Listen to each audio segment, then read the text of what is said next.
ये मेरे तकिए के नीचे किसने रखा होगा? इससे झूठ के अलावा और कुछ नहीं आता। अगर मेरा यकीन नहीं तो खुद चख कर देख ले। इसका जायका जहर जैसा है। जिन तुर्कों ने तुम्हारे खानदान को बेदर्दी से कत्ल किया, उनसे इंतकाम लेने का वक्त आ गया है मारिया।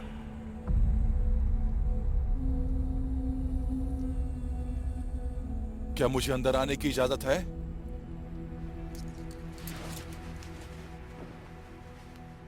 आ जाइए।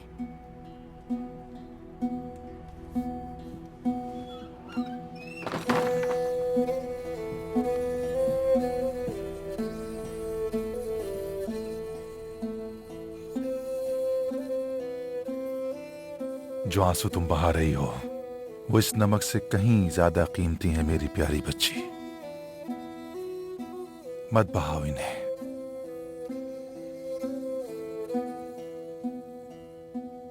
मैं तुम्हारे चेहरे पर एक मानूस तन्हाई महसूस कर रहा हूं।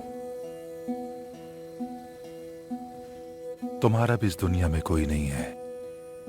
यकीनन ये आंसू इसी वजह से हैं। हम दोनों का एक दूसरे के सिवा और कोई नहीं है।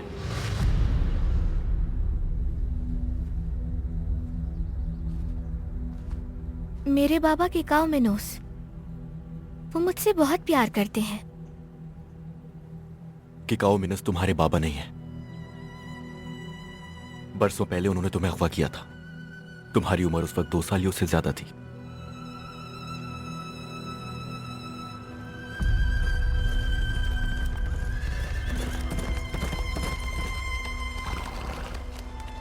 मेरे सामने 2 रास्ते थे।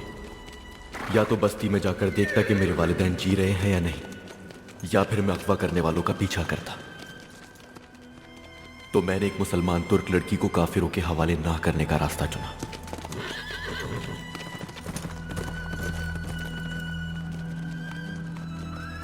मैंने उन लोगों का पीछा किया जिन्होंने तुम्हें अगवा किया और अनी पहुंच गया। मुझे कुछ ना कुछ तो करना था।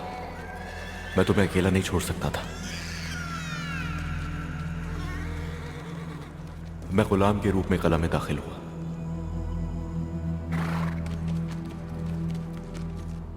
शुक्र है कि किकाओ मिनस ने मुझे मुंतखब किया और फिर मुझे तुम्हारी जिम्मेदारी दे दी। मेरे वालिदैन ने मुझे इतने सालों तक बाज़ंतीनों के पास क्यों छोड़ा? उन्होंने मुझे बचाया क्यों नहीं?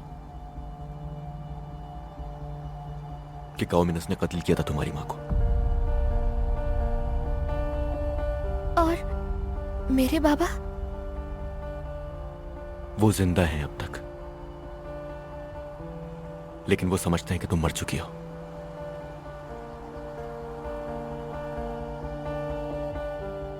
तुमने जिंदगी के इतने साल अकेले गुजारे हैं और हर मंजिल अकेले ही तय की है। इससे साबित होता है कि तुम एक बहादुर और शेर दिल बच्ची हो। तुम्हें मालूम था कि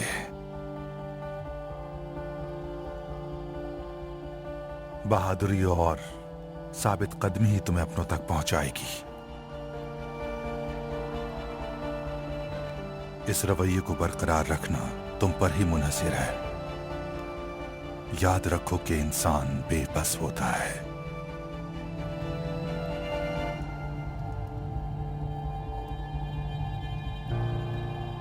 याद रखो कि इंसान बेबस होता है।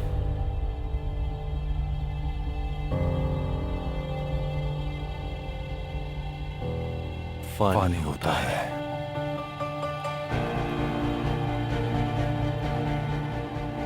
हम अगले लम्हे से भी लाइल्म हैं। लेकिन जब तक तुम्हारा मकसद तुम्हारे दिल में जिंदा है, किसी चीज से मत डरना। और तुम्हारी जिंदगी का वही मकसद तुम्हें आगे बढ़ने की हिम्मत देगा। तुम्हारे बाबा ने मुझसे ये सब कहा था जब मैं बहुत ज्यादा परेशान था। अगर किसी दिन मुझे मेरे बाबा मिल गए तो? मेरी बात गौर से सुनो। अगर तुम उन्हें ढूंढ भी लो तो उन्हें तब तक बाबा मत कहना जब तक वासपुरा का साथ ना हो जाए। मत कहना कि उनकी बेटी हो। मत कहना मैं जिंदा हूं, क्योंकि वासपुरा खान की आजादी अब तुम्हारा मकसद है। बाप अपने बच्चे को खतरे में नहीं देख सकता, वो बच्चे की मुश्किलात बर्दाश्त नहीं कर सकता। वो तुम्हें उन कामों से रोकेगा जो तुम्हारी जिंदगी का अव्वलीन मकसद है। और अगर मैं खुद को ना रोक पाई तो? तुम्हें रोकना होगा और तुम ये कर सकती हो। हम दोनों की जिंदगी का अब एक ही मकसद है और उस एक मकसद के लिए हम अपनी जान और जज्बात दोनों को कुर्बान कर सकते हैं कि कौमिनस की बेटी यानी अपनी मां के कातिल की बेटी के तौर पर बड़ी होगी, लेकिन अपने इंतकाम को कभी नहीं भूलोगी।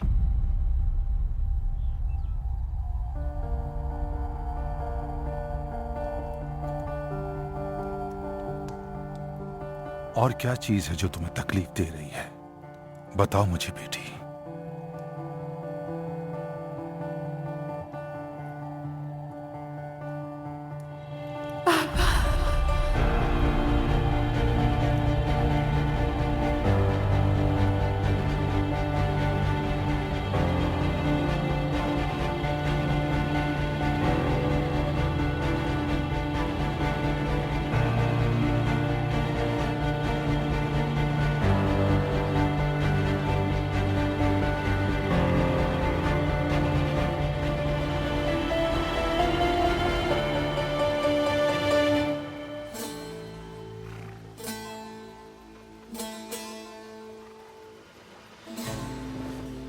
सरदार, सरदार, सरदार, सरदार आखिर कहां जा रहे हैं आप?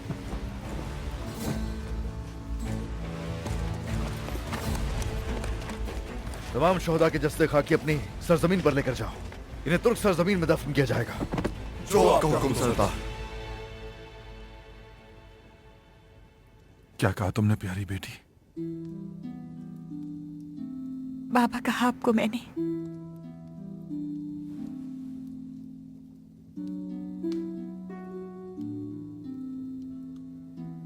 अगर बाबा होते तो वो भी आपकी तरह मेरे दुखों का मदावा करते। अल्लाह आपको सलामत रखे।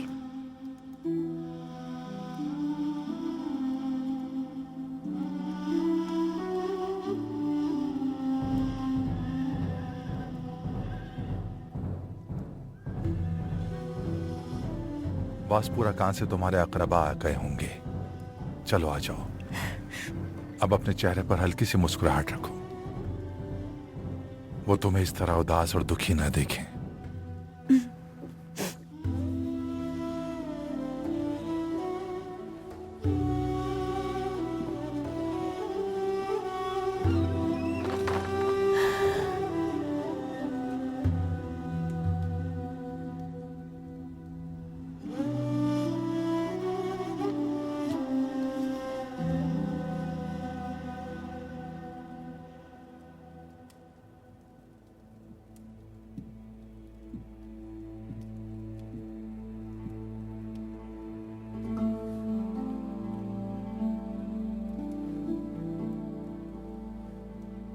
सुल्ताना, हमारे मोहसिन गजनवियों के सुल्तान महदूद के हुक्म के मुताबिक वाली सल्तनत की हैसियत से अब से बुस्त की सूबेदार मैं हूं और आप मेरे मुआविन की हैसियत से अपने फराइज अंजाम देंगे। मेरे लिए ये फख्र की बात है कि मैं सुल्तान की बेगम का माविन और खादिम बनूं। ताहम क्या जान सकता हूं कि नादानिस्ता तौर पर कुछ गलत किया है जो हमारे सुल्तान की तरफ से इस तरह का फैसला आया? अगर आपने कुछ गलत किया होता तो सुल्तान आपका मकाम ही ना लेते बल्कि सर कलम करते। खैर, अब आप अपनी जिम्मेदारी पे लग जाइए। जैसा आपका हुक्म सुल्ताना।